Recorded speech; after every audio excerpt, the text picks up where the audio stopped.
Hello, podcasters, and welcome once again to Sexplosion and season two. Today, we're going to be talking about sexless relationships with Dr. Stacey Feldman, who has recently been a guest twice talking about coming out in a marriage. That's episode 18, and also erogenous zones and female ejaculation. If you haven't checked them out, I would go and check them out. So listen, my name is Caroline Chenier and I'm from Caroline Chenier Coaching.com. And I'm your coach on all things intimacy, relationship, sex, and super consciousness. So, ladies and gentlemen, today we're talking about sex and sexless relationships. So, to tell you more about Dr. Stacey Friedman, she's a clinical sexologist and sex coach. She specializes in alternative lifestyles such as LGBTQ community, and that is the lesbian, gay, bisexual, transgender, queer, or sometimes questioning community. She holds a doctorate degree in human sexuality, in addition to a master's in clinical sexology and a certified sex coach. She's a member of the World Association of Sex Coaching, including ACS, that's the American College of Sexologists, and has a BA in psychology and been a registered diagnostic medical sonographer and vascular sonographer since 1994. So, Dr. Stacey Friedman, a very, very warm welcome back to Sexplosion. Thank you very much. I'm sorry I gave you a tongue twister of a introduction. This is really important that people know your background so that you come with credibility. So, Stacey,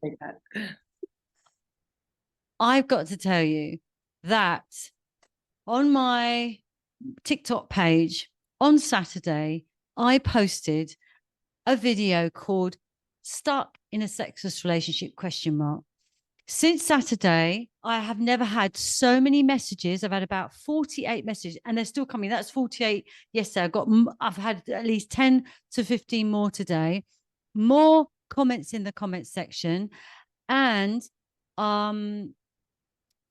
the amount of men that I've spoken to since then who are in sexless relationships for whatever reason. It could be that the ones that are talking to me, that their wives are not interested in, making them feel like a pest.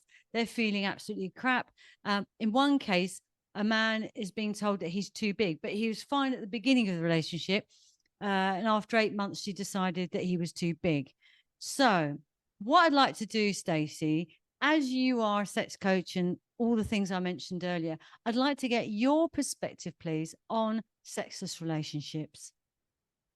Oh, I tell you, that is one, like you just said, how your TikTok was blowing up. That is one of the most common complaints when I'm working with my clients. And it's not even just the men that are upset about it, but the women are too, because a lot of times the women don't understand why they don't have drive or are wanting to actually have a better connection with their partner, but they have no desire. And so they just wind up not having sex.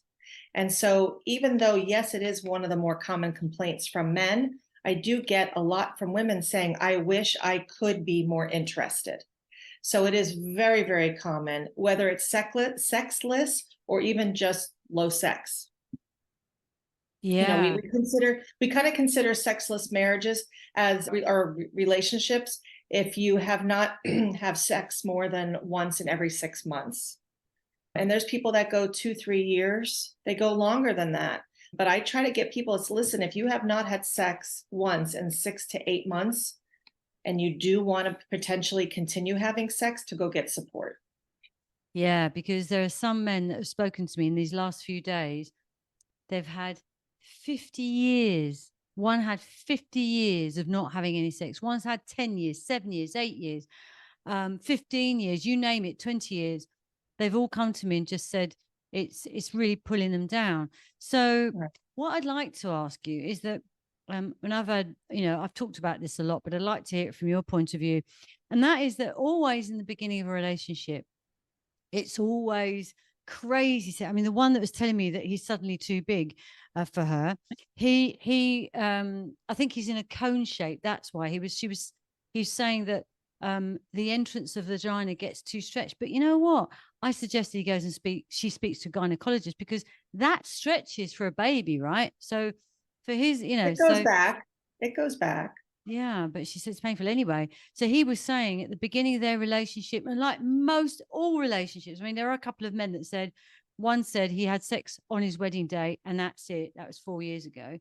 And there's another man that says actually there's never really been anything. But for those who said to me, it was wild, crazy sex. This one was saying he's having a high five every time they were doing it because she never ejaculated before she met him.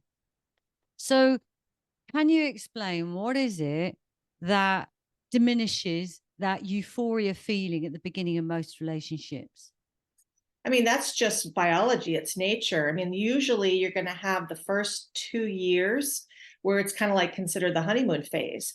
And if you look at it biologically, there's been studies done that shows, especially in women, you start off when you're in a relationship, women's testosterone is higher.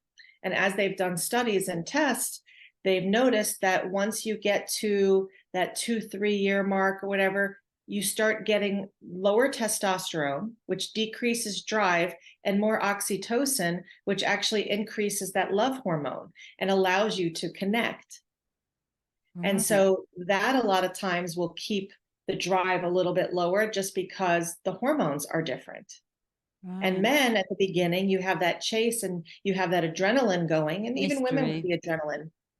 You know, it's normal to happen. There are different stages that people know about and are aware about in a relationship. But when you hear these people saying they've gone, 2 years, 4 years, 10 years, you have to ask these questions. What is your communication like? Are you talking about it? Are you asking your partner about it? A lot of times with women, there is a need to help respond to the desire. And if you're not doing anything to help them respond, then they're not going to necessarily just have it. No, exactly. They've got to feel connected and feel loved as well, don't they? And so what I wanted to ask you is that many men that I've spoken to, or clients, that they have spoken to their partners, and all their partners say to them is, you're a pest, we're too old to have sex. That's all you think about. It makes them feel really bad. Right. Well, I'll tell you, a lot of times when you ask, what I always do is I say, what is sex? Is it penetration? Is it connection? Is it hugging? Is it kissing? Is it touching? I can't tell you how many people stop touching because of that expectation that it's going to turn into sex. Yeah. Because what happens is, I'm just generalizing, you have a woman and a male in a heterosexual relationship. The woman wants to do something with the partner, wants to hug, wants to love, wants to kiss, but may not be in the mood for sex. So the man will take that message that she's giving with the hugging and the kissing, will get horny, want to have sex. She's not in the mood. He gets mad. So then she starts pulling away and stops doing the things that he needs to just feel love, that touch. And then he becomes touch deprived. And then when he's touch deprived, anytime he gets touched, he wants sex because he hasn't had it in so long. Yeah. So what I do when I'm helping what I'm helping the clients is that when they're doing different types of touches, that we allow touch without the expectation of sex, because that will allow the person to come to you a little bit more and take away some of that touch deprivation. So there's trust there to know I can love my partner, I can kiss and hug, and not have to worry about, every time I do this, they're going to want to have sex. And what about, like you're talking about the sexual desire response, right? So there's spontaneous and there's responsive, which is what you're talking about. So is it that they don't find out what is it that the woman may like? Because at the end of the day, there are some men that just go straight because they like it when you go straight down there. Right? The man goes straight down, and that just doesn't work with a woman, does it? So, maybe the other thing is that the woman just bored of it being always going straight for the jugular. Right. Well, what I usually joke around saying, and it's like, okay, whenever I have a new couple sitting in front of me, I said, let me just describe your sex life. Lips, nips below the hips. And they both start laughing. I said, is that how it goes? You kiss, you kiss, you kiss. And they're like, yeah, pretty much. I said, who wants that? First of all, there's no element of surprise. Sex, intimacy, there has to be an element of surprise, because when you're first getting to know somebody, that stage, that honeymoon phase, is getting to know that person. And after 20 years, you know that person. But people change, needs change, desires change. I know that what I wanted 10 years ago that used to get me going does not do anything for me now. No. Zero. No. And many, many women, as they get older, they just, what is it? Is it boredom? Is it just like, it's boredom? It's like eating a piece of chicken every single day. It's kind of like that joke, oh, well, every once in a while you want a piece of steak. But that's kind of what it is. It's not meaning you need another person. You just need to change it up. Yeah. You need and I to guess, be able. Yeah, go ahead. No, go. No, I'm just saying you need to be able to have some element of surprise. You need to be able to get past the lips, nips, and below the hips. You need to be able to kiss the ears, find out different erogenous zones, try different positions, try different products, do different things. And Otherwise, so, it's the same thing. So the other thing, of course, like some people are vanilla and some people are creative. And there are many men that maybe do get, when they do have the sex, it's extremely vanilla. And so they want, I mean, not even necessarily toys, it's just like a bit more creative. And what I wanted to know from you is, when the man, see, we said earlier, didn't we, about the communication, and what I wanted to ask is that, could it be the way they're communicating to their partner? Because you see, with a man, he won't say straight away. He won't say anything straight away. He'll leave it to the point where he blows up and says, you never this, you never that. So are you saying, like, from the beginning of what you said, if after 8 months there's been no sex, is that the point to start talking? Because if you don't do it then, it's just going to go out of hand. I would say to start even talking sooner than that.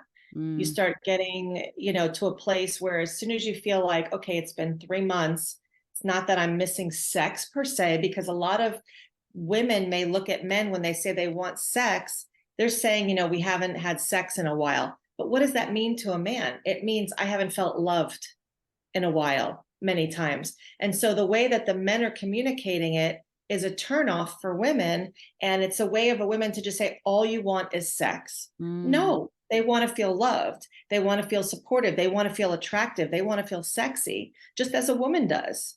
But a lot of times men don't know how to speak that. So after a few months, if they're not feeling a certain way, go and say, listen, we haven't been intimate in a while. I haven't been close to you. Use different terminology, different words to make it seem like I miss holding you. And all that stuff, when you make the woman feel that they themselves are missed and not just their vagina, yeah, it can help build some of that intimacy. But if you're waiting 6, 7, 8 months and things are not changing, then you have to say, okay, are we in a sexless marriage? Because after 6 months, you're considered a sexless marriage. right. And how long is this going to be? And what can we do to make a difference? And one other thing that I want to say is that men always want women to enjoy it. Yeah. Women obviously want men to enjoy it as well, which is why many times women will do things when they don't feel like doing it, because they want their man to enjoy it.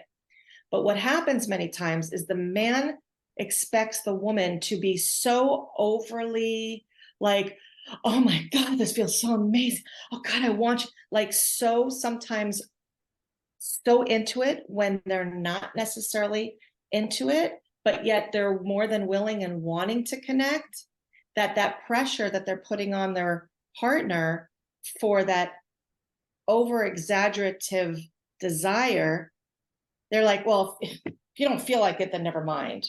And then the woman feels bad, and it just keeps the cycle going. Yeah.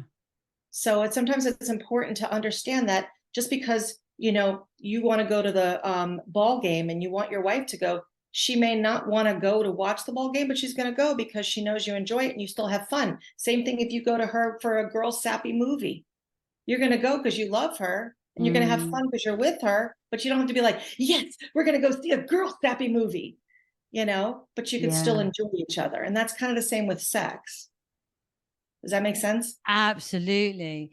And one of the things about connection that I believe not enough people do is love languages.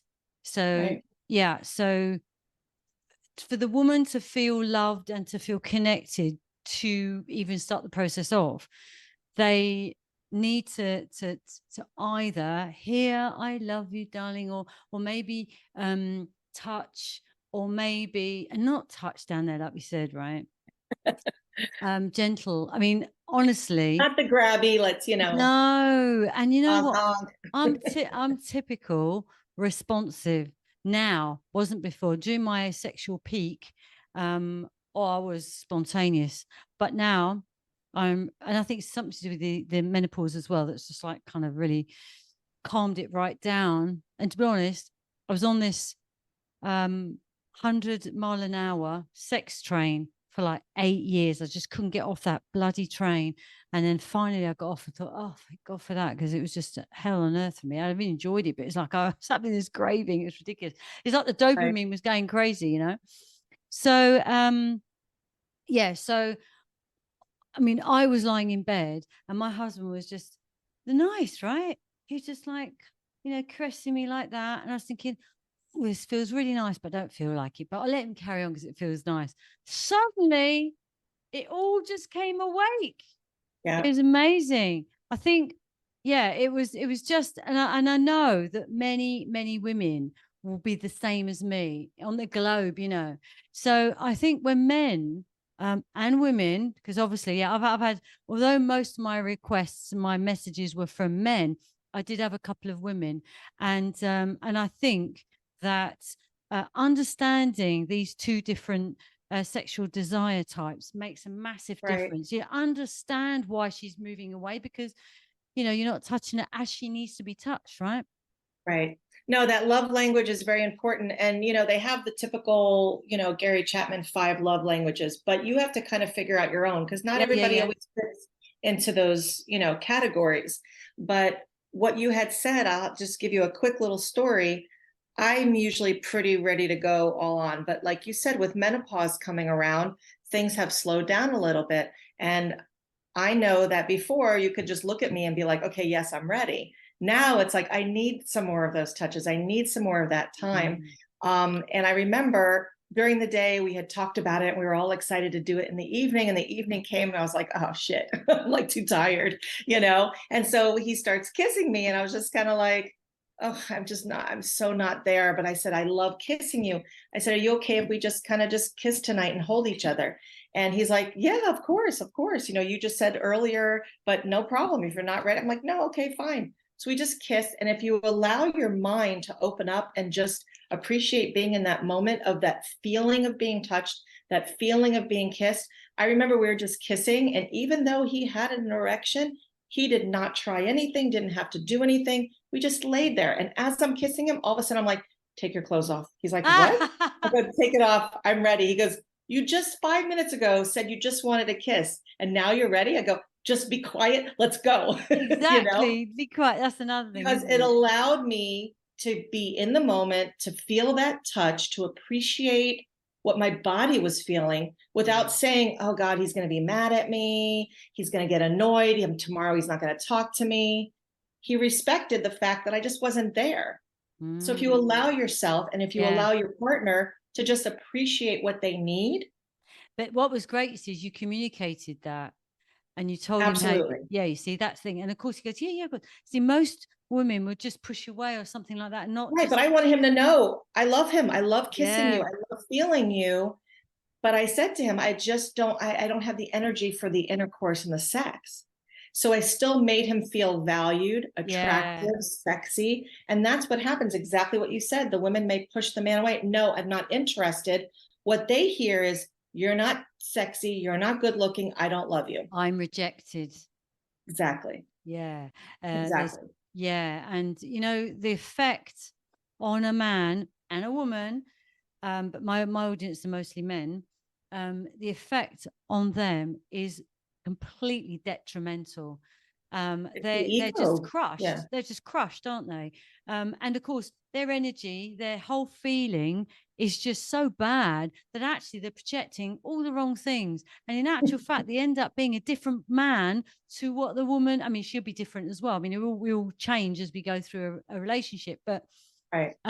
yeah, so it's really important to be aware of, uh, not just aware, but communicate with your thing. See, the trouble is they assume, I mean, all these men I've been talking to assume what their wives are going to say, judging by the experiences they've had with the arguments and everything.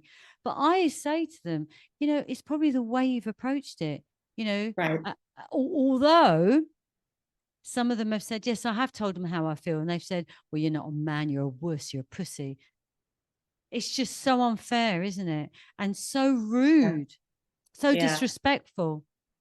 I had a woman that was I was working with in a couple, and he was not aggressive because he was always afraid of getting rejected, because I guess she wasn't crazy about how his skill was in the bedroom.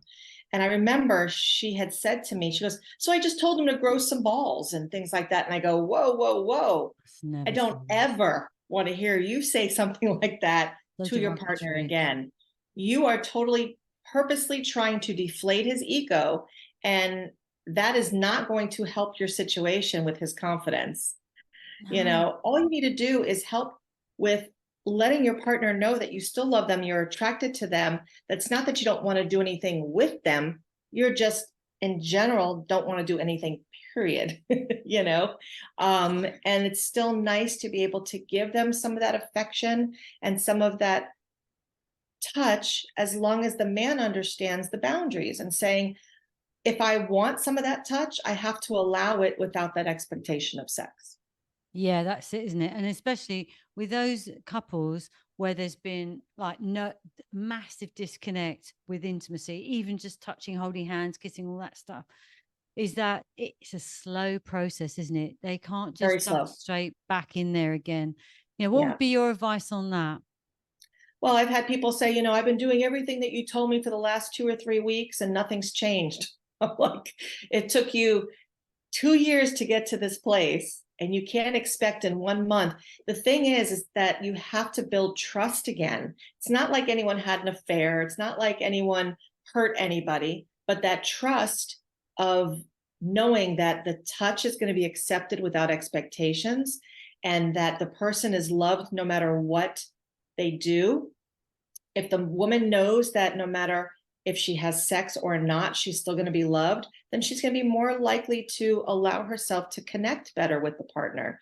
And as long as he's able to, understand that this is a process. And I explained to them, I said, it took you 2 years to get here. It's going to take you at least a year or so to get back. I had one couple that I was working with, and the reason why I say 2 years is because they stand out in my mind. They have kids, work. I mean, it also depends on the stage of life you're in. I have a lot of people. I have one couple that has a 3 and a 5-year-old, and they're wondering, should we used to be so sexual and now we don't do anything? I'm like, you got kids hanging on you. It's almost like, stop touching me, get away. Understand it's a stage, but this couple was for 2 years, and they wound up just barely touching, barely doing anything. And she had to make sure she was washed every time. I mean, she was very anal and structured and rigid about everything. So I gave them some ideas, gave them some tips. She had no desire, doing it all out of obligation. And by the time, I think it was probably about 4 or 5 months, I get this text at 2 a.m. The well is no longer dry, or something like that. The dry spell ended, or something like that. And we were so excited. And I said, did you actually enjoy it? She goes, yes. She Wow. goes, these few months allowed me to just relax and be. So in other words, the actual intercourse was removed. So there was no fear of actually having intercourse. It's just the touching and the feeling and the connection. And I'm guessing like doing stuff together, doing things they used to do together again, and, so there's one man that contacted me, said, I've been married 2 years, we've got 2 children, and we're not having sex. What do I do? So that's the typical, isn't it? That's the typical. It's very typical. Because the women are just so tired. Right. And it's not even just what do I do? It's like, how do I bring intimacy back? And you have to just get your mind out of this. It's not all about, I don't know if everyone can see. It's not all about sticking it in. Okay. And for the people that, there's a lot of women that have painful sex, and there's a lot of people that for some reason have, bad backs and they're not able to be comfortable in certain positions. We're not telling you, take all pleasure off the table. We're saying just not worry about the actual act of intercourse.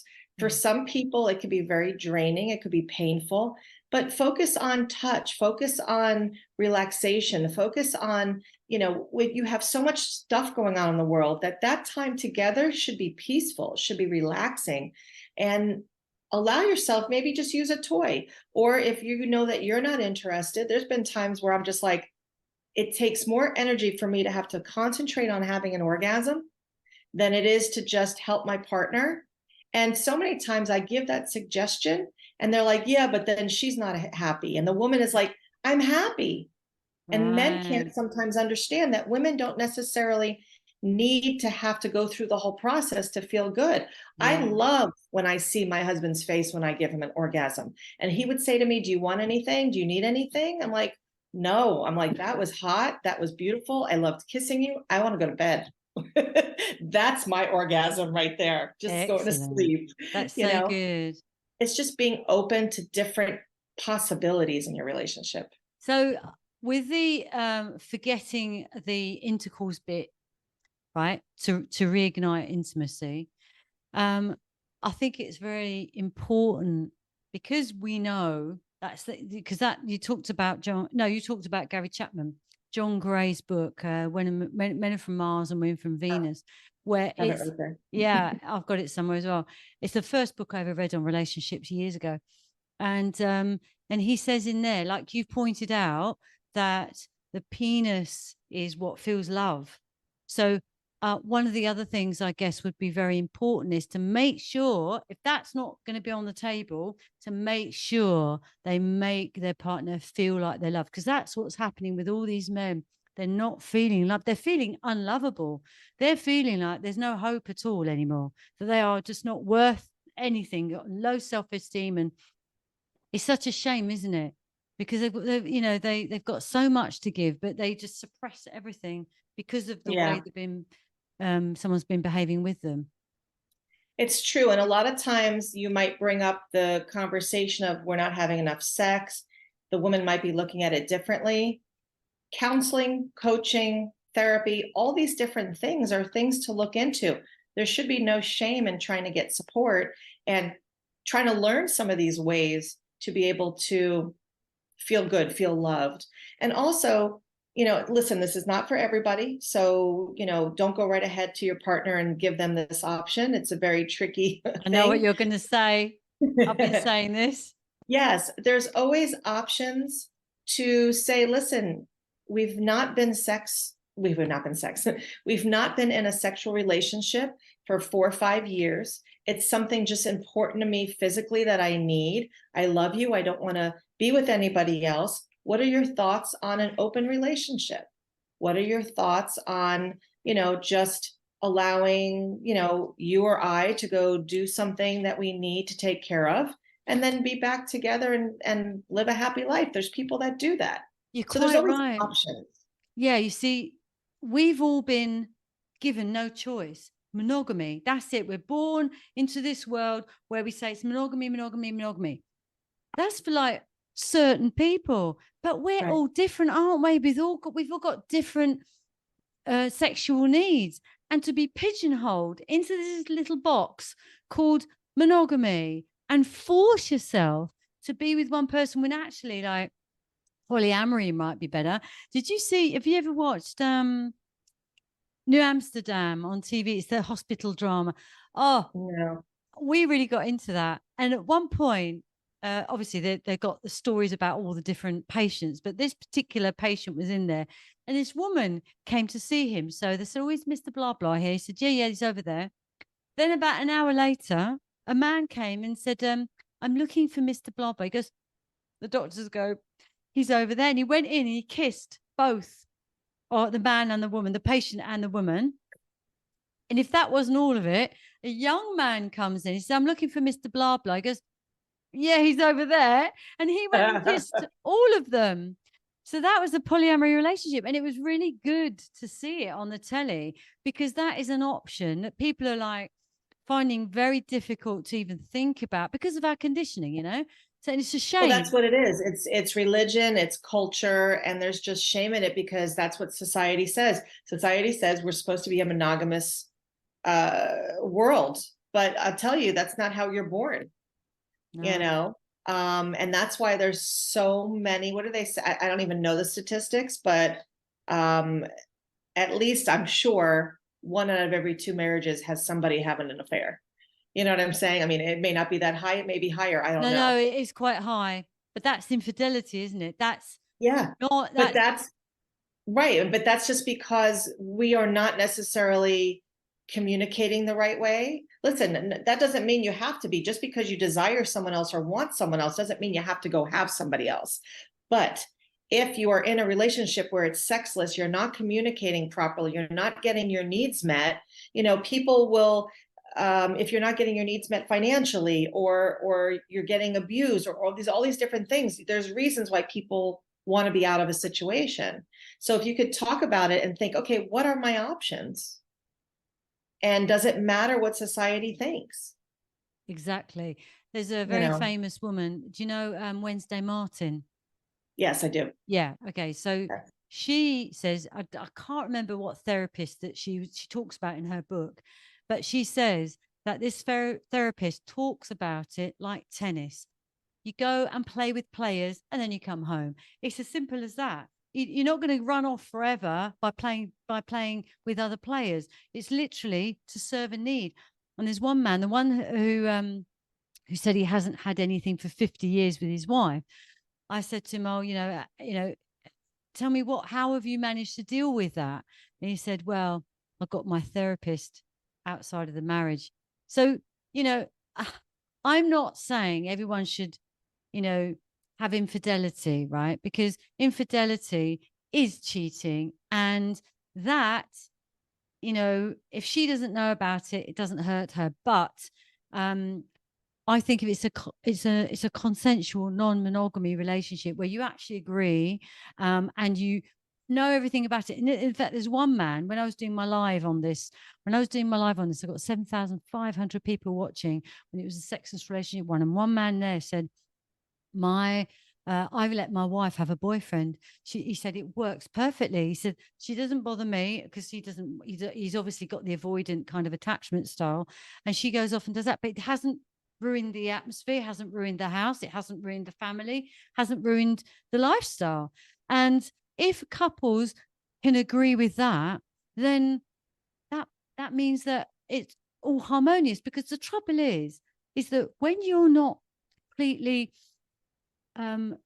fulfilled in your heart, you're not a happy person, are you? How can you live with someone who's so unhappy all the time and angry and resentful because you're not having sex with them? The best thing to do is to just let them have that freedom in having the sex they need. They can just go to a club or go to a party. They'll wham bam, thank you, man, come home, and it's all done. He's had his thing. He comes back a happier person. Right. Right. And I agree with that too. I think the main thing is that a lot of times people can't separate, or women maybe can't separate the love from sex.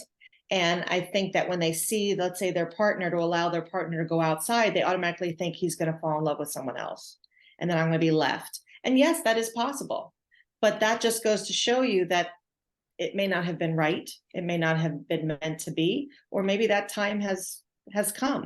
And I think that there is so many differences in how people look at marriage and the different types of lifestyles, that it may not be for everybody. Just because monogamy the rest of your life, a certain religion, is good for you, it doesn't fit everybody's narrative.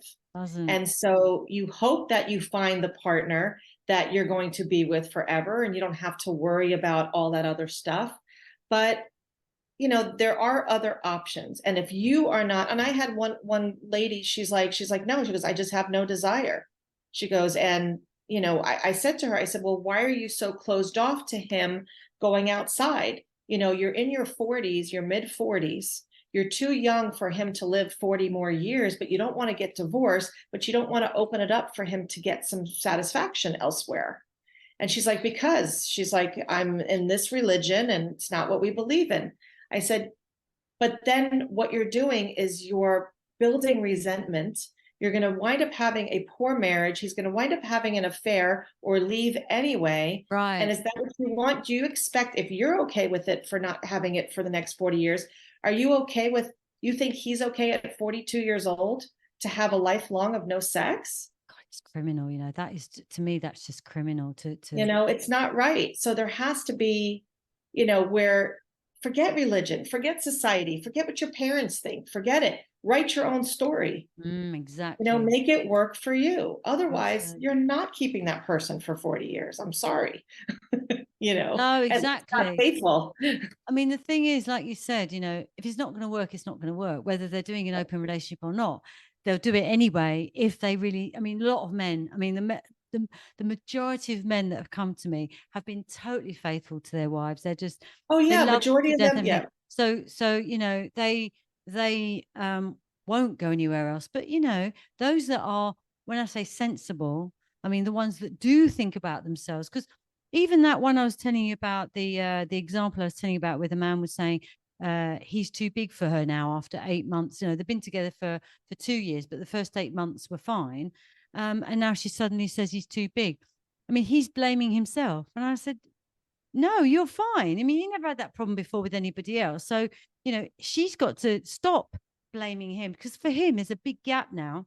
He can't finish inside her anymore. So he's not having, and he goes, oh, and I really try and help her. I really try and, she, always make sure she's all right. I said, but what about you? You're not getting what you need. You're not being fulfilled. And he's gone a long time now. And that's just that example with that man. So right. Too many of these men, they're so kind, and they're like, they don't want to knock the apple cart, and they don't want to, upset anybody. But at the end of the day, this person has to be dealt with. And, right. they lose so much self-confidence that they just get into a big rut. And, depression often stays, gets in the way then, doesn't it? Depression.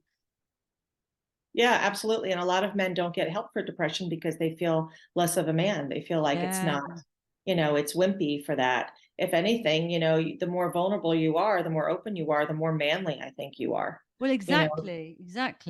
But yeah, I was going to say it's true. And a lot of them, the reason why they're getting the help is because they've been faithful for all these years and they love their partner. They're attracted to their partner. They want it to work, but they just are struggling with not having any touch, any feeling of love. And then the woman's like, yeah, well, I love him. I just don't feel like having sex. And it doesn't compute. No. And with the people that have come in where you suggested an open relationship, do they usually go ahead and do that? What's the percentage of them actually, just putting aside all these thoughts and conditioning and all that, how many of them have actually done that, pushed it all aside and actually gone ahead? There's been a couple that have tried it, but I unfortunately, there's a lot of religion, and I'm not going to, get too much into it, but a lot of the religious backgrounds have kept couples in a place where they don't need to be, even trying different things such as toys or watching porn, or there's just so much negative about sex that it's hard for them to even just stay together and do some of those things. But I tell you, there's been a couple people that I have recommended or at least brought up or broached the subject about an open relationship or whatever. I said, listen, how about we don't have an open relationship and we just go to a swing club? Right. There's zero obligation. There's zero negativity. Everyone is always in a good mood there. No one's going to touch you unless they, you say it's okay. Go there, observe. Go there, be just with your partner. just with your partner and see how you feel. Many of them either say, that was really hot, we want to go back, or they all of a sudden start wanting to have sex because they found something else outside of their little bubble that may have turned them on. And I said, just because you go to a club doesn't mean you're doing something wrong. You're still married, you're still monogamous, you're still, you're not doing anything other than trying something new. And people that have done that have actually improved their sex lives as well. It's just hard sometimes to get a partner to go, because I have this one couple, they really want to go, but she's paranoid she's going to see somebody she knows. She's a teacher. And so I said, listen, I said, if you're there and you find someone you know, you're going to be like high-fiving each other, and they're not going to be talking because they don't want to get found out either. I said, it's a very private, intimate, respectful community. I said, and if you go there and you're just with your partner, you're not doing anything wrong. It's just like live porn, where people are just communicating and having fun. So exactly. And what's interesting is I've suggested this because I do lots of videos and stuff like that. And a lot of people say, well, what about the jealousy? But do you know what? In the swinger community, they have more support for things like that than they do in the monogamy. But there is no monogamy community, is there? No. Just get on with it, isn't it?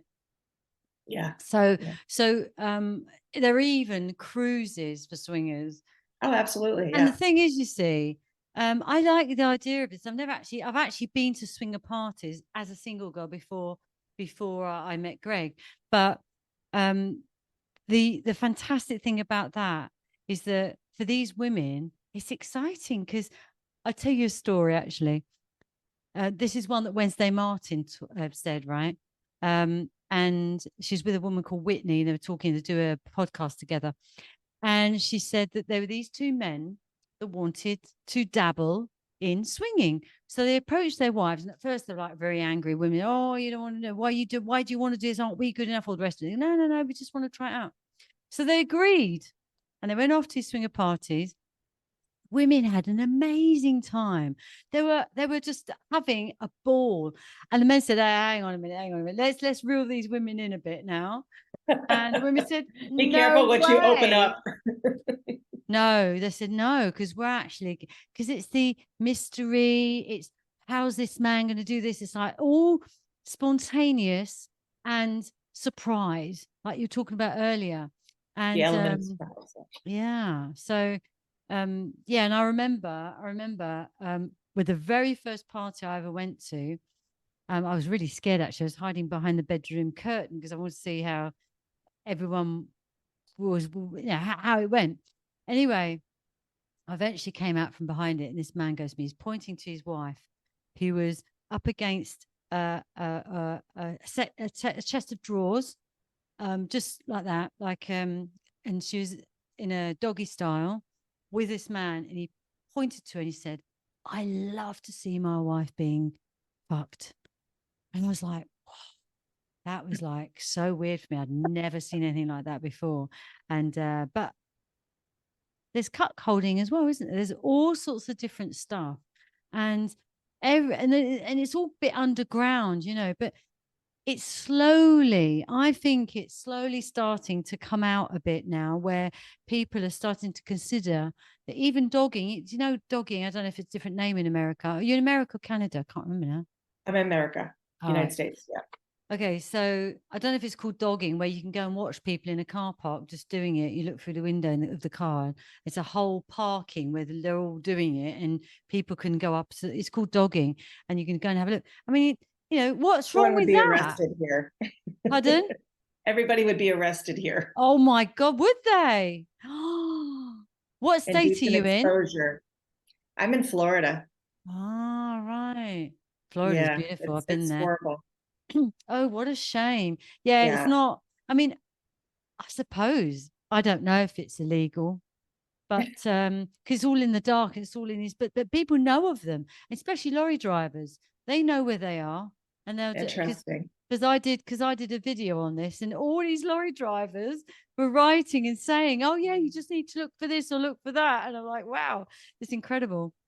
So so even just going to get a kick together as an adventure. Ooh, let's go and do that and just see. You're quite right about the swinging.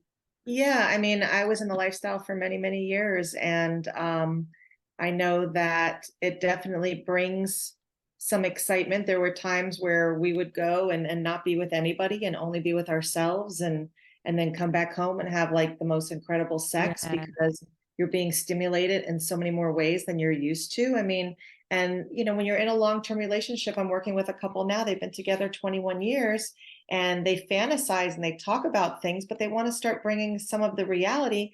And the wife is like, you know, like I said, she doesn't want to be seen. She's a little uncomfortable. But I'm like, you know, you only have one life to live and you're with your partner and you're safe.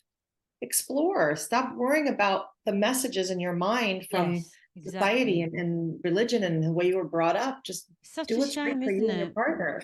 Such a Yeah. shame. It really is. Yeah. Well, listen, it's come to the end of our time now. And Again, why do we have to I always end? know it's been amazing. I really thank you so much for your time. It's My always pleasure. fantastic talking to you. You You bring too. a different you bring a different light to this topic. So what I'd like to do is give if you just say verbally your social media links again, people can listen to it, but I'll put them onto the podcast into the Facebook group so everyone can see it. So you just want to say your the details. Sure.